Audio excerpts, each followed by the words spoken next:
Mo kí gbogbo etí tó ń gbọ́ mi pé a kú dédé àsìkò yìí. Ọ̀run ṣíṣí orí ìrìn ni èyí. Ọ̀run ṣíṣí ti ojoojúmọ́ tí alábòójútó gbogbogbò ìjọ ìràpadà olùṣọ́ àgùntàn Adébóyè kọ. Èní ni ọjọ́rú ọjọ́ kẹrìnlélógún oṣù kẹsàn-án ọdún 2025. Àkọlé ọ̀run ṣíṣí tòní ni ohun tí o bá rí ni ìwọ yóò gbà. Àkọ́sórí wa tarí ìwé Genesis orí 13 ẹsẹ̀ 15. Ètò kà báyìí wípé gbogbo ilẹ̀ tí o rí nì ìwọ ni èmi yóò ṣáàfi fún àti fún irú ọmọ rẹ láéláé. Ẹ̀kọ́ náà ń tẹ̀síwájú lọ báyìí.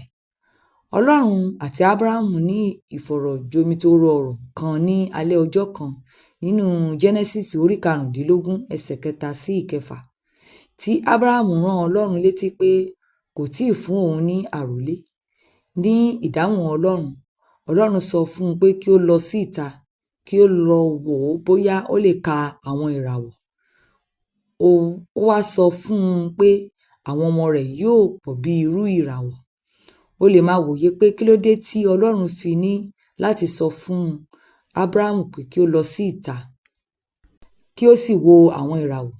Kí ló dé tí kò fi sọ fún un pé irú ọmọ rẹ̀ yóò pọ̀ tó bẹ́ẹ̀ tí kò ní ṣeé ṣe láti kà wọ́n? Mo gbàgbọ́ pé torí Ọlọ́run fẹ́ kí Ábúráhámù rí ohun tí yóò gbà. Bákan náà nínú Genesis orí 13 ẹsẹ̀ 14 dé 17, Ọlọ́run sọ fún Ábúráhámù, gbogbo ilẹ̀ tí o rí nì yóò jẹ́ tìrẹ. Ó tún sọ pé rìn kúrò ní ibi tí o wà, rìn ilẹ̀ náà já bí o bá ṣe lè rìn tó, gbogbo rẹ̀ yóò sì jẹ́ tìrẹ.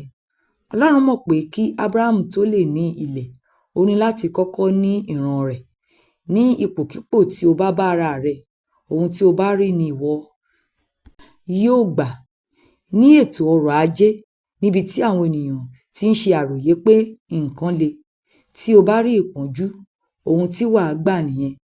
Bẹ́ẹ̀ gẹ́gẹ́ tí o bá rí ọ̀pọ̀ yanturu, ìwọ yóò ní ìrírí rẹ̀.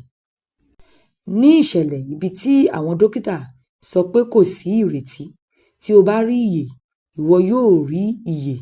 Ohun gbogbo tó ní láti ṣe ni kí o lo ìgbàgbọ́ rẹ láti rí kìkì ohun tí Jésù ṣèlérí fún ọ nìkan, ohun tí ìwọ yóò sì gbà nìyẹn.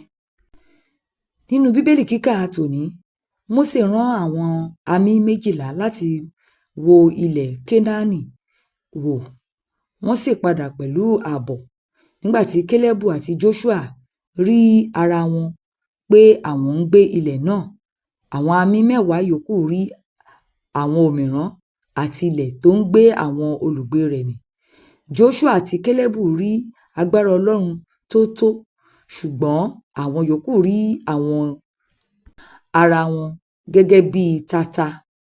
Ní ìkẹyìn, gbogbo wọn gba ohun tí wọ́n rí. Aginjù gbé àwọn àmì 10 míì.